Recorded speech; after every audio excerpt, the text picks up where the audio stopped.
शुरू कीजिए। बोलो श्री प्राणनाथ प्यारे की जय। बोलो श्री सतगुरु महाराज की जय। अर्श तुम्हारा मेरा दिल है, तुम आए करो आराम। अर्श तुम्हारा मेरा दिल है, तुम आए करो आराम। सेज बिछाए रोच रोच के, सेज बिछाए रोच रोच के, यही तुम्हारा विश्राम। अर्श तुम्हारा मेरा दिल है, तुम आए करो आराम।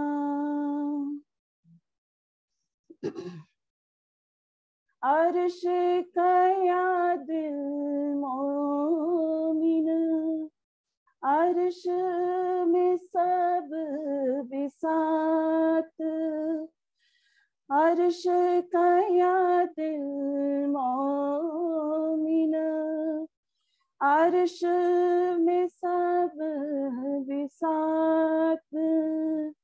निमख न्यारी क्यों होए सकी, निमख न्यारी क्यों होए सके।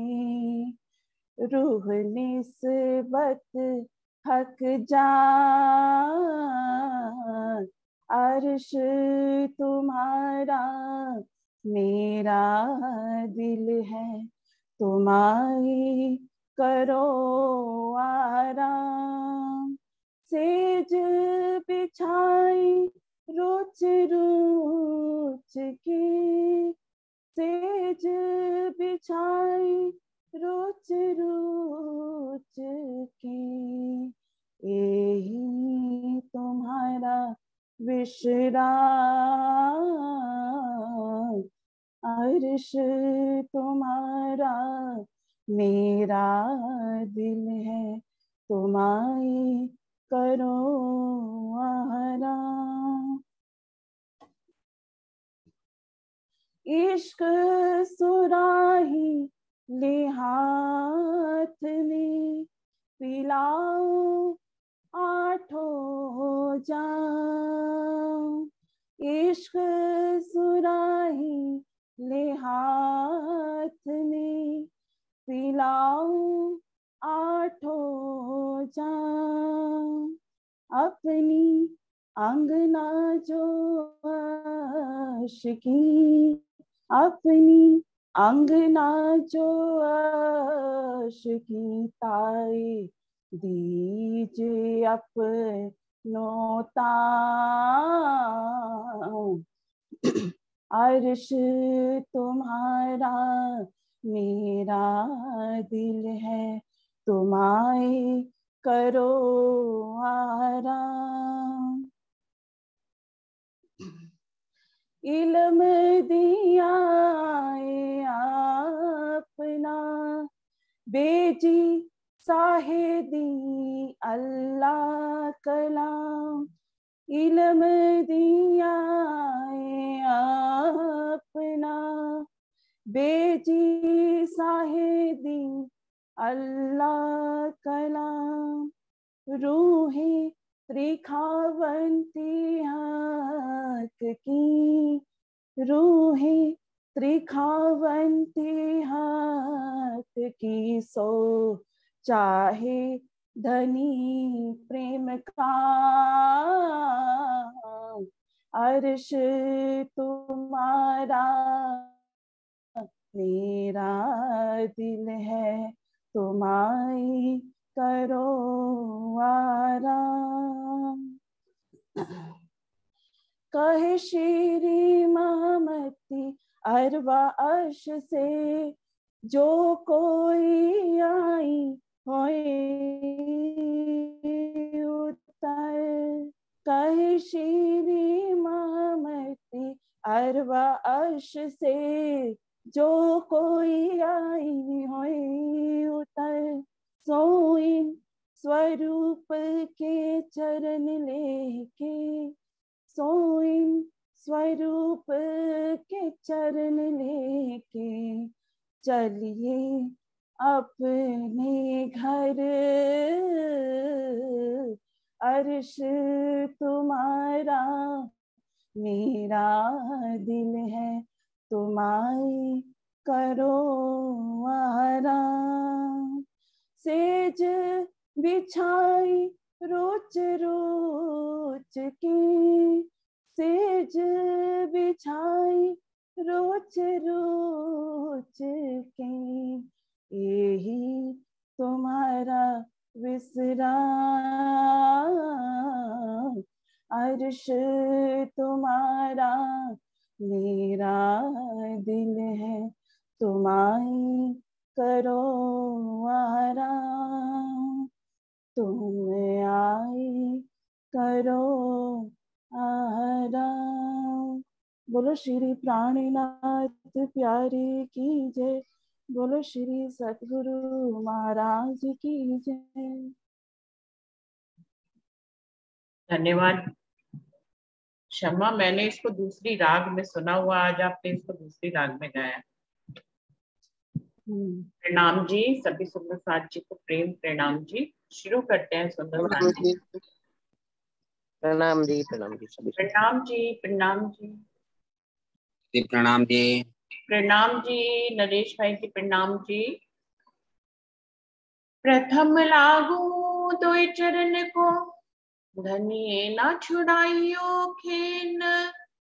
लाख तली लालेड़िया, मेरे जीव के ही जीवन।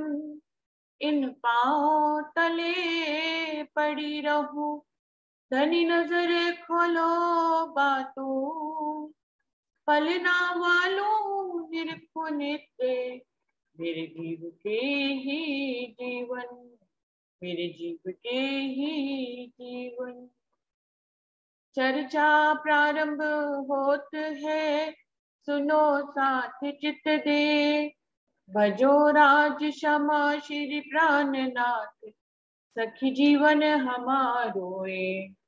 श्री महामति कहे साथ जी, भया चर्चा का वखत। अब तुम सुनियो चित दे, लाल आगे आए बैठे इन तखत। लाल आगे आए बैठे इन तखत।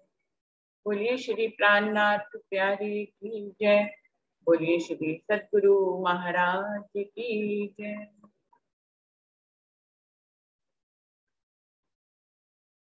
सुंदर साथ जी, बीतक साहब वाणी का ये छठा प्रकरण, छठा पहर चल रहा था आज पहर की सेवा पूजा में, जो 32 चौपाई तक हो गया था।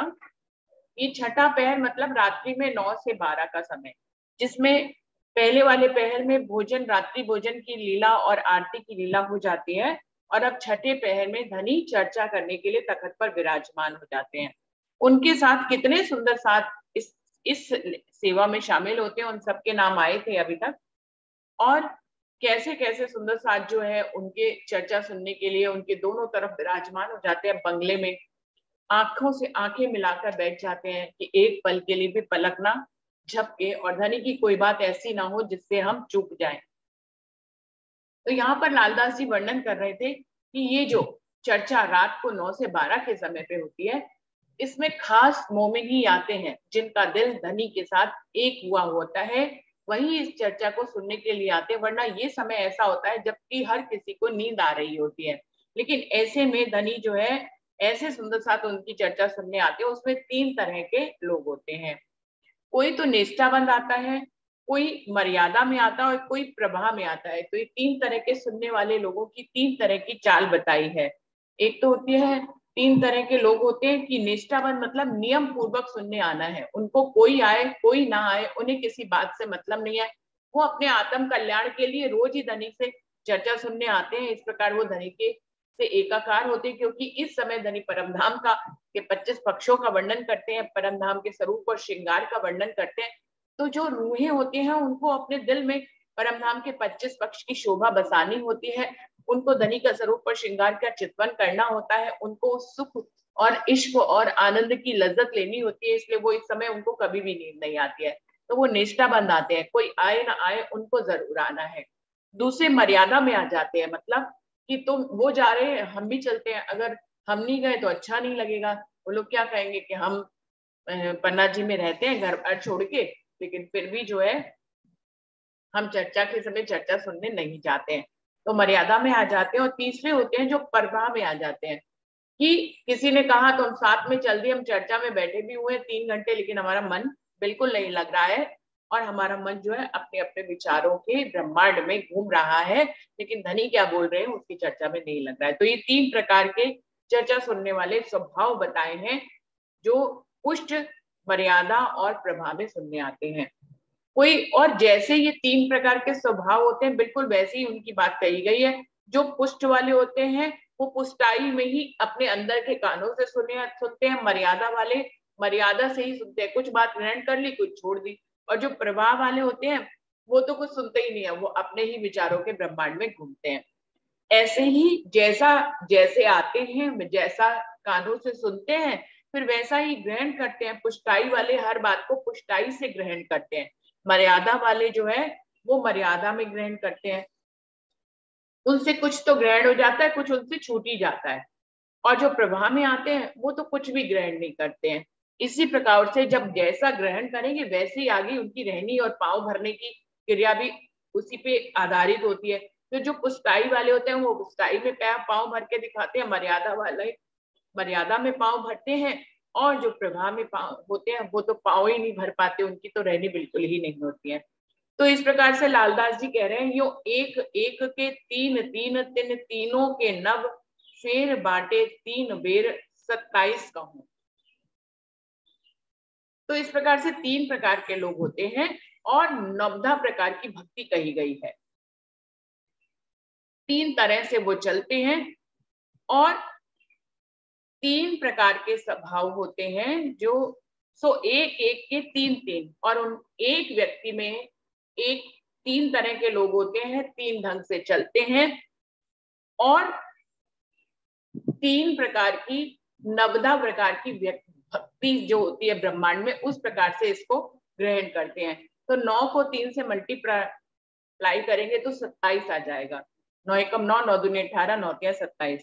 फेर बाटे 3 बेर 27 कहूं। इस प्रकार से 9 प्रकार की भक्ति से क्रिया करने वाले, भक्ति करने वाले 3 स्वभाव के लोग होते हैं। इस प्रकार से 27 पक्ष बन जाते हैं। फेर के बाटे 3 बेर या के 81 भय पक्ष और 25 पक्ष ब्रह्मशिष्ट के कहे इन ऊपर अलग। लालदास जी कह रहे हैं ये 27 पक्ष तक जब पहुंच जाते हैं, हर व्यक्ति के अंदर 3 गुण होते हैं जो इस ब्रह्मांड के होते हैं, सत्य, रज और तम। तो इन 3 स्वभाव से भी सब किसी के अंदर सात्विक गुण ज्यादा होते हैं, किसी के अंदर तामसिक गुण ज्यादा होते हैं, किसी के अंदर राजसी गुण ज्यादा होते हैं। तो इस प्रकार से 27 पक्षों को फिर 3 से जो है मल्टीप्लाई कर दिया जाता है तो 81 पक्ष बन जाते हैं। तो इस प्रकार से 81 तरह से चलने वाले लोग हो जाते हैं।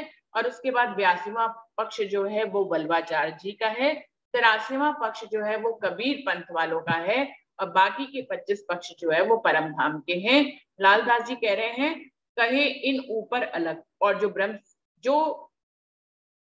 81, 82, 83 पक्ष के बाद जो 25 पक्ष हैं जो ब्रह्म शिष्या ही उसको ग्रहण कर पाती हैं, बाकी दुनिया के लिए वो अलग रह जाते हैं, कोई भी उनको जान नहीं पाता है। तो सारी दुनिया 100 इस प्रकार से 108 पक्ष होते हैं। सुंदर साथ जी 108 पक्षों की माला पूरी दुनिया जपती है, लेकिन वो 108 पक्ष कैसे होते हैं, क्यों इसका महत्व है, इसका वर्णन कोई भी कर नहीं पाता है। ये 25 की बात बड़ी जिन नजर लाहूत पर सो हिसाब में ना आवई कहूं कहूं सहियों की खाते। लालदास जी कह रहे हैं ये जो 25 पक्ष की बात है ये बहुत बड़ी बात है। जिन नजर लाहूत पर, इनमें सिर्फ परमधाम के 25 पक्ष आते हैं, जिनकी नजर लाहूत तक पहुंची होती है वही इन 25 पक्षों को जान पाते हैं। सो हिसाब में ना आवई, वैसे तो इनका कोई इस दुनिया में माप तौल नहीं है, ना ही इनका हिसाब किया जा सकता है। कईयों कहूँ सइयों की खातिर। लेकिन लालदास जी कह रहे हैं, शिव जी साहिब जी यहाँ पर अपने परमधाम की ब्रह्म सृष्टियों को सुख देने के लिए, लज्जत देने के लिए उन 25 पक्षों की उनका वर्णन यहाँ पर कर रहे हैं। तो छठे पहर की जो बीतक है, इसमें परमधाम के 25 पक्षों का, धनी के स्वरूप और श्रृंगार का वर्णन विशेषकर होता है। अब वो शुरू कर रहे हैं उन 25 पक्षों की बात सुंदर साथ जी। तामे 7 घाट धाम के और जमुना जी पुल दोए, 10 भोम मोहल राजत देखो साथ तुम सोए।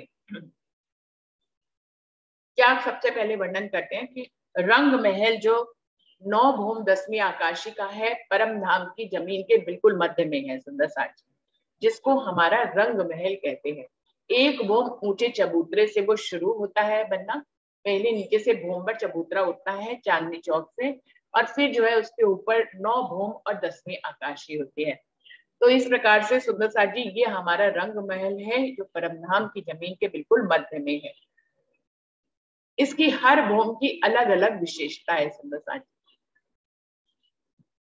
पहली भूम में मूल मिलावा है और रंग और रसोई की हवेली है, जहां भोजन की लीला होती है। लाल जो भोजन बनाने की सेवा है लालबाई जी करती हैं। वो अपनी हर जुट में 300 सखियों का जुट होता है, चाहे नवरंग बाई निरत करें तो वो भी 3 सखियों के साथ होता है, ऐसे 300 सखियों के साथ होता है। तो 300 सखियों की जुट, ये भी सिर्फ यहाँ की लीला के हिसाब से वर्णन किया गया है।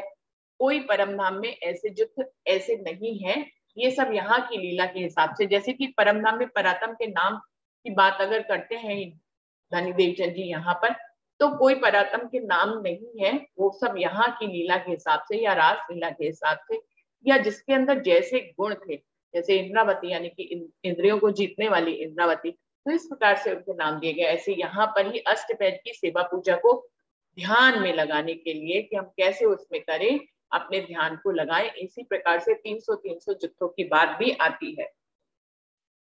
तो सबसे पहले आता है रंग महल, और रंग महल के सामने है चांदनी चौक, और उसके सामने है 7 वन। क्या है? केल, लिंबोई, अनार, अमृत, जाम्बू, नारंगी और बट, ये 7 वन है। और इन 7 वनों के सामने ही 7 घाट हैं, और उसके आगे यमुना जी बहती है। तो ये है पूरब का नजारा, रंग महल की पूरब की तरफ का नजारा। तो क्या कह रहे हैं? तामे 7 घाट धाम के और जमुना जी पुल दो। तो इस प्रकार से रंग महल के आगे चांदनी चौक के आगे 7 घाट हैं, चांदनी चौक बीच में ही, अमृत वन के बीच में ही बना हुआ है। 7 वनों के आगे 7 घाट हैं, और 7 घाटों के आगे यमुना जी बह रही हैं, और यमुना जी के उधर फिर से 7 घाट हैं, और उसके पीछे फिर 7 वन है, और उसके पीछे जिस तरह से अमृत वन के बीच में रंग महल है, उसी तरह से अमृत वन के बीच में वहां पर अक्षरधाम है। तो रंग महल और अक्षरधाम आमने सामने है, इनके बीच में उस दाएं और बाएं दोनों तरफ जो है 7 वन और 7 घाटों की शोभा है, और दोनों 7 घाटों के बीच में यमुना जी बह रही हैं। और यमुना जी पे 2 पुल हैं, केल का पुल और बट का पुल। 10 भूम मोहल राजत देखो साथ तुम सोए। शिव जी साहिब जी जैसे जैसे 25 पक्षों की वर्णन करते हैं, वैसे वैसे उनकी चितवनी भी कराते हैं। क्या कह रहे हैं? 10 भूम मोहल राजत, इस प्रकार से 10 भूम है जिनकी आप शोभा को देखिए कि धनी किस भूम में क्या क्या लीला करते हैं। तो सुंदर साथ जी, पहली भूम में रसोई की हवेली है और मूल मिलावा है। दूसरी भूम में बुलवनी के मंदिर है। तीसरी भूम में तीजी भूम की पटसाल है, जहां से सुबह सुबह आकर धनी बहुत लंबे समय के लिए विराजमान होते हैं। 5वें भूम से जब तीसरी भूम में आते हैं, यहीं पे नाश्ता करते हैं, यहीं पे श्रृंगार करते हैं, फिर यहीं पे निरत होता है, फिर दोपहर का भोजन होता है, और फिर यहीं पर धनी विश्राम करते हैं 12 से 3, और फिर यहीं से सुखपाल आते हैं और वनों में घुमाने के लिए ले जाते हैं। तो सुबह 6 बजे से लेके 3 बजे तक की लीला तीजी भूम के पटसाल पे होती है। फिर चौथी भूम में निरत होता है। 5वीं भूम जो है हमारे पौड़ने की जगह है, जहां पर हम रात्रि में सोते हैं। 5वीं भूम है। छठी भूम में सुंदर साथ जी, छठी भूम में जो है सुखपाल और तख्तरवा का जगह है। 7वीं भूम में हिंडोले हैं 2 ताली के, 8वीं भूम में जो है 4 ताली के हिंडोले हैं, 9वीं भूम दूरदर्शिता है, यानी यहाँ से दूर दूर के नजारे दिखते हैं, और 10वीं आकाशी है, जहां पर पूर्णमासी के दिन पे लीला होती है। तो इस प्रकार से 9 भूम और 10वीं आकाशी का हमारा रंग महल है, हमारा घर है, जहाँ जो एक भूम ऊंचे चबूतरे पर बना हुआ है। और महल 24 हास को बड़ी नहरें और जोए और तालाब मानक 4 हार हवेली हुए। सुंदर साथ जी, वैसे तो 7 परिक्रमा होती है, रंग महल के चारों तरफ 7 परिक्रमा है। पहली परिक्रमा में सुंदर साथ जी 7 वन और जो पूरब की तरफ आते हैं, फिर दक्षिण की तरफ जो है बटपीपल की चौकी है, पश्चिम की तरफ जो है फूलबाग, नूरबाग, फूलबाग, अन्नबन, दूध दलीचा आते हैं, और उत्तर की तरफ लाल चबूतरा आता है, और बड़ोबन, मधुबन, महाबन आते हैं, और ताड़ बन आता है सुंदर साथ जी, और फिर पूरब की तरफ 7 बना जाते हैं। तो ये होती है पहली परिक्रमा जो रंग महल के चारों तरफ, जिसको छोटी परिक्रमा भी कहते हैं। छोटी परिक्रमा मतलब आसपास घूमने के लिए।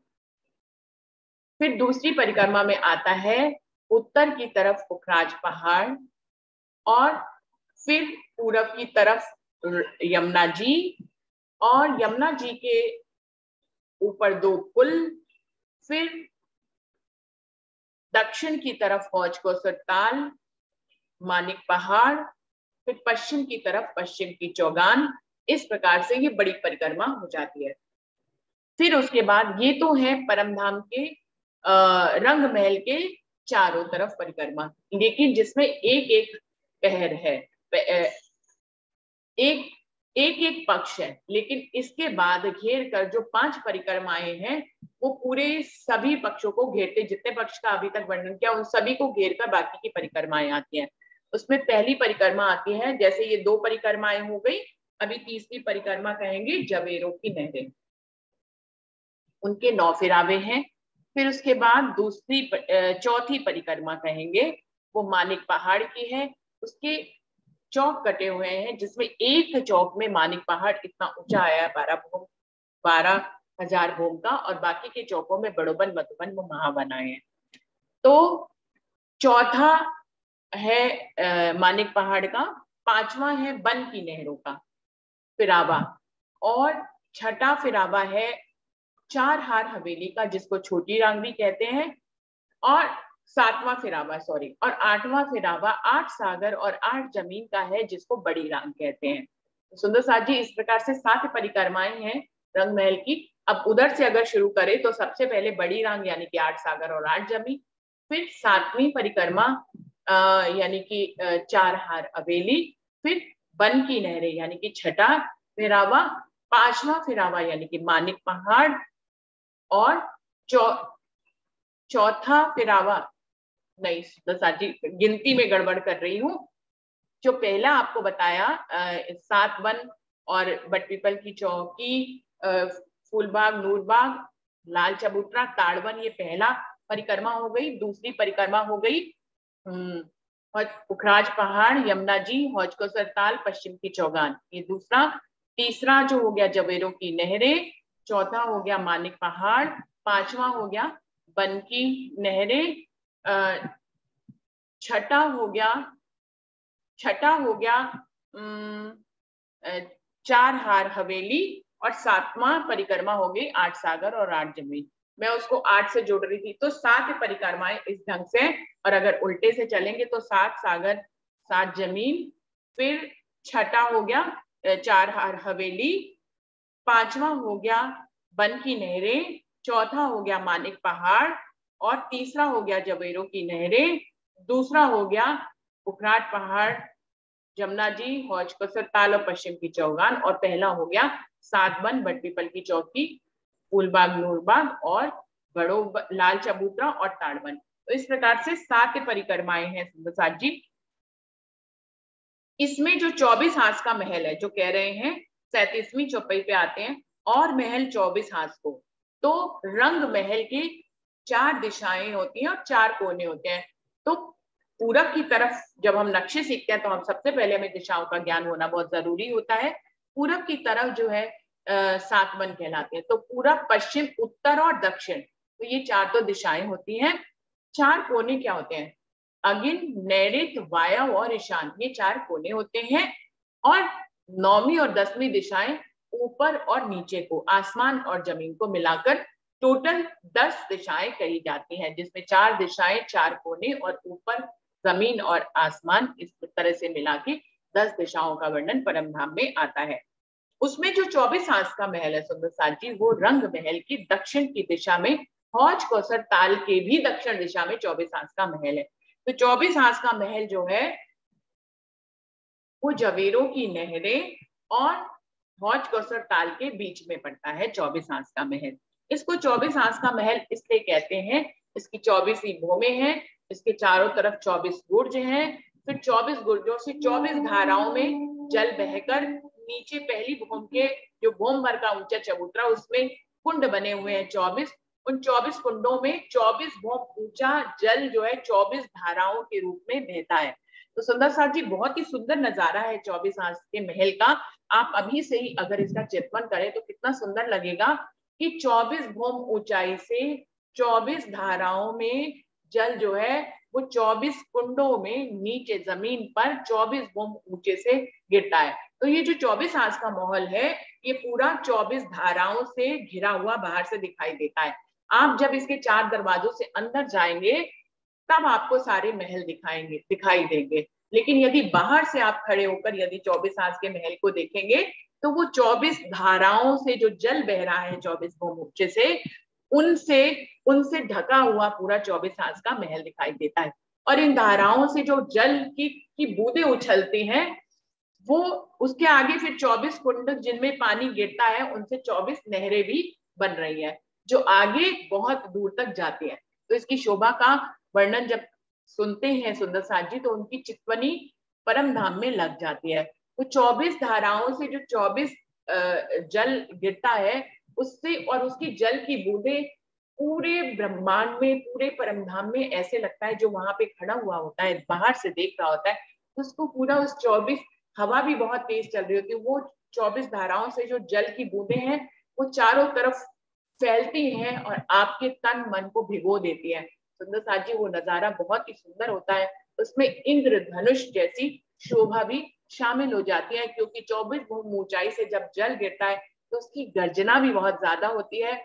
उस मधुर ध्वनि जो गर्जना होती है जल के गिरने की, वो कानों को बहुत ही प्रिय लगती है। और क्योंकि सूरज उगता है तो उसका इंद्रधनुष रंग भी जो है इस जल से होते हुए प्रतिबिंबित होता है।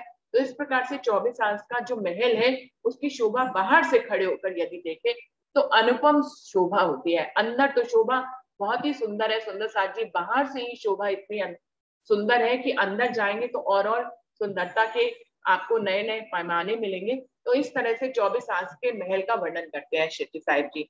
मैं अभी मोटे मोटे तौर पे इस एक एक पक्ष को जैसे जैसे यहाँ लालदास जी वर्णन कर रहे हैं करते जाते हैं। बाकी तो जब भी आप चर्चनी सीखेंगे तो बहुत गहराई से आपको हर चीज की शोभा का वर्णन समझ में आएगा। बड़ी नहरें और जोई, बड़ी नहरें किसको? जवेरों की नहरों को बड़ी नहरें कहा गया है। जवेरों की नहरें जो है वो 9 फिराबों के रूप में है और एक चढ़ती हुई सीढ़ी के रूप में है।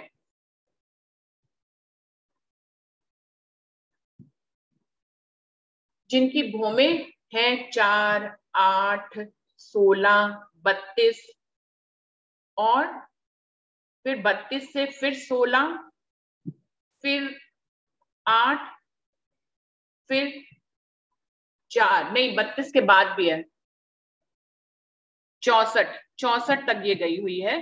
तो इस प्रकार से जवेरों की नहरों के 9 फिरावे हैं। पहला फिरावा 4 भूम, दूसरा 8 भूम, तीसरा बढ़ते जाते हैं भूम 4, 8, 16, 32, 64, 64 के बाद फिर 32, 32 के बाद फिर 16, 16 के बाद फिर 8, 8 के बाद फिर 4। तो ऐसे जैसे स्टेडियम की सीढ़ी होती है, ऐसे 4, फिर 8, फिर 16, फिर 32, फिर 64 और एक तरफ से ऐसे फिर दूसरी तरफ से ऐसे ही 64 से 32, फिर 16, फिर 8 और फिर 4। इस प्रकार से जवेरों की नहरें हैं जो जवाहरातों की बनी हुई है और उनके अंदर जैसे कि हीरे में पानी चलता है ऐसे उसमें भी पानी चलता है। अभी इसकी शोभा को और सुनेंगे तो और ही सुंदर अनुपम शोभा को धारण करते हैं। इसकी जब 9वें फिरावे की 64 जो बीच की 64 भूम ऊंची जो फिरावा है उसकी यदि चांदनी पे आप खड़े हो जाए तो आपको दोनों तरफ इधर भी गिरते हुए सारी सीढ़ियां दिखाई देंगी, इधर भी गिरती हुई सारी सीढ़ियां दिखाई देंगी। बहुत ही सुंदर शोभा होती है। पूरा परमधाम रंग महल तक हौज को सरताल 24 आस का महल सब दिखाई देते हैं, क्योंकि ये 64 भूम तक गया है। 24 आस का महल 24 भूम तक गया है, वो इसके नीचे होता है तो सारी उसकी भी शोभा दिखाई देती है। और जोए यानी कि यमुना जी जो कि पुखराज पहाड़ से उद्गम होता है और फिर पूरब तरफ 7 बनों के सामने बहती हुई दोनों पुलों के नीचे से बहती हुई वो हौज कौसर ताल में मिल जाती है। तो हौज कौसर ताल भी है जो कि रंग महल की दक्षिण दिशा में आया है। रंग महल के दक्षिण में जो पहली परिक्रमा छोटी वाली होती है उसमें बट पीपल की चौकी है, फिर बीच में कुंज निकुंज है और उसके बाद हौज कौसर ताल है। हौज कौसर ताल के दक्षिण दिशा में 24 आस का महल है। इस प्रकार से रंग महल की दक्षिण की दिशा में ये पक्ष आते हैं। रंग महल की दक्षिण की दिशा में सबसे पहले बट पीपल की चौकी, फिर कुंज निकुंज, फिर हौज कौसर ताल, फिर कुंज निकुंज और फिर 24 आस का महल। इस प्रकार से दक्षिण की शोभा है। और उसके बाद तालाब यानी हौज कौसर ताल के दक्षिण दिशा में 24 आस का महल है, फिर जबेरों की नहरें हैं और जबेरों की नहरों के दक्षिण दिशा में मानिक पहाड़ की शोभा है और तालाब मानिक 4 हार हवेली हुए। मानिक पहाड़ के बाद जो है पन की नहरें हैं और फिर उसके बाद 4 हार हवेली। तो सुंदर साथ जी इस प्रकार से, और 4 हार हवेली के बाद 8 सागर 8 जमी है। तो इस प्रकार से उन्होंने रंग महल की दक्षिण की तरफ का सारा वर्णन इसमें किया है। मानिक पहाड़ जो है वो 12,000 भूम ऊंचा है और उसमें जैसे कि रंग महल में फिरावे होते हैं गोल और चौरस हवेली के, बिल्कुल वैसे ही फिरावे मानिक पहाड़ में है, लेकिन उसकी एक एक हवेली में भी 12,000 हवेलियां हैं और पूरा मानिक पहाड़ 12,000 भूम ऊंचा है। सुंदर साथ जी तो वहां पे जो इधर रंगमहल के माप में वो तक नहीं चलते, वहां पे कोसों के नाप चलते हैं। तो इस प्रकार से 4 मुख्य दरवाजे हैं और उसके अंदर 12,000 फिरावे हैं। 12,000 फिरावे हैं 12,000 हवेलियों के, जिसमें चौरस और गोल हवेली है। इनके बीच में जैसे रंगमहल में खंभों की हारें आती हैं, 2 खंभों की हार और 3 गलियां, बिल्कुल ऐसे ही यहाँ पर भी आते हैं, लेकिन इनके एक एक थंब के अंदर पूरा 12,000 भूम ऊंचा 12,000 हवेलियों बाग बगीचों की पूरी शोभा है। सुंदर साथ जी तो मानिक पहाड़ का बहुत बड़ा विस्तार है, उसको बिना महीनताई के वर्णन की समझना मुश्किल है। बस इतना मोटी तरह से समझ लीजिए कि वो 12,000 भूम ऊंचा है मानिक पहाड़ और उसकी हर एक भूम की ऊंचाई बहुत ज्यादा है। और बाहर से मानिक पहाड़ को देखें तो वो हिंडोलों का एक समूह सा लगता है। जो 12,000 भूम हिंडोले आते हैं और उसकी एक एक हिंडोले में 12,000 संख्या युगल स्वरूप के साथ विराजमान होते हैं। बहुत बड़े बड़े हिंडोले होते हैं, 12,000 भूम से ऊपर आते हैं और उतना ही बड़ा हमें झूला झुलाते हैं। जो झूला जितनी ऊंचाई से आएगा वो उतनी बड़ी पीग से पेग लेकर वो झूला झुलाते हैं। लेकिन वहां पर यहाँ पर हम इतने बड़े झूले पे झूले तो चक्कर ही आ जाए, लेकिन परम धाम में तो ऐसा कुछ होता नहीं है। तो 12,000 भूम ऊंचे हिंडोले में, जिसमें एक एक हिंडोले में 12,000 संख्या बैठती है युगल स्वरूप के साथ, ऐसे 12,000 हिंडोलों की 12,000 हारे हैं। तो सुंदर साथ जी बहुत हिंडोले हैं, उनको गिनती करना, कैलकुलेशन करना बहुत बड़ी बात है। तो इस प्रकार से मानिक पहाड़ का शिरडी साहिब जी वर्णन करते हैं। चारों तरफ सागर के और जिमी के होए मोहलात बड़ी रांग की गिरदवाए कई सोए। तो इस प्रकार से दक्षिण दिशा का वर्णन कर रहे हैं। बट पीपल की चौकी, उसके दक्षिण तरफ हौज कौसर ताल, उसके दक्षिण तरफ 24 आस का महल, फिर जबेरों की नहरें, मानिक पहाड़, बन की नहरें, 4 हार हवेली और फिर 8 सागर 8 जमीन। तो ये कह रहे हैं कि फिर 8 सागर और 8 जमीन जो है जिनकी मोहलातें जो है, जिसको बड़ी रांग कहते हैं, वो पूरे परम धाम को घेर कर आई हुई है। इसमें भी सागर भी इतने बड़े हैं कि इसमें भी 12,000 हवेलियों की 12,000 भूमि है। एक एक हवेली की 12,000 भूमि है। और इन सागरों के बीच में जो टापू महल हैं, उनकी भी 12,000 टापू हुई 12,000 हारे हैं। यानी कि उनको दोबारा से मल्टीप्लाई करना पड़ेगा 12,000 को 12,000 से, तो कितने टापू महल है तब निकलेंगे। तो एक एक सागर के बीच में कितना बड़ी उसकी शोभा है कि एक एक सागर के बीच में 12,000 टापू महलों की 12,000 हारे हैं और उनकी 12,000 भूम ऊंची शोभा भी है। तो सुंदर साथ जी, इतना बड़ा सागर है, उसमें बहुत सी नौकाएं, बहुत से जहाज, बहुत सी पनडुब्बियां चलती हैं रूहों को घुमाने के लिए। और कितने जल के जीव जंतु भी होते हैं जो अपनी पीठ पर बैठाकर मोमिनों को, परमधाम की ब्रह्म सृष्टियों को सैर कराते हैं। हम 12,000 टापू महलों के बीच में भी जगह है, तो उसके बीच में से घूमते हुए इस तरह से हम लोग सागरों में की सैर करते हैं। और सागर के चारों तरफ जब सैर कर रहे होते तो 12,000 भूम ऊंची महलों की बड़ी बड़ी शोभा दिखाई देती है सुंदर साथ जी। उन महलों के दोनों तरफ 12,000 चांदनी चौक हैं, 12,000 ही बाग बगीचे हैं। तो सुंदर साथ जी, रंग महल की जो शोभा है उसको 12,000 गुना बड़ा कर दे, ऐसी शोभा जो है वो सागरों की है। तो इस प्रकार से 8 सागर 8 जमीन, जिसको बड़ी रांग कहते हैं, उन्होंने पूरे परमधाम को घेर कर चारों तरफ उनकी शोभा आई है। तो सुंदर साथ जी, जब सागरों की महलों की चांदनी पे आप जाते हैं तो पूरा परम धाम दिखता है अपनी पूरी नूरी शोभा के साथ, क्योंकि सबसे ऊंची भूमि सागरों की है। सागरों की 12,000 महलों की 12,000 हारे हैं और उनकी 12,000 भूमि हैं। और सुंदर साथ जी, वर्णन तो ऐसा अभी आता है कि उसकी एक भूमि में रंग महल की 12,000 भूमि शामिल है। ऐसी 12,000 मंजिलें हैं। एक एक मंजिल में जो इधर मंदिरों का हिसाब चलता था, उनकी कोसों के हिसाब में एक भूमि में 12,000 भूमि आ जाती है और ऐसी 12,000 मंजिलें हैं। तो बुद्धि से कहीं बाहर चला जाता है। जब हम चितवनी करते हैं तब हम उस शोभा को कैसे धीरे धीरे हमारी चितवनी विस्तार पकड़ती है, फिर हम उस कोसों की दूरी में 12,000 भूमि में घूम पाते हैं। ये तो धनी की मेहर से ही होता है, कोई रूह कर पाए तो कर पाए। तो सुंदर साथ जी, जब उसकी चांदनी पे खड़े होते हैं, पूरा परमधाम अपनी नूरी छटा से दिखाई देता है। रंग महल मध्य में होता है, सारी सातों परिक्रमाएं दिखाई दे रही होती हैं। रूह जो है अपनी आत्मा में उसको आत्मसात करती है।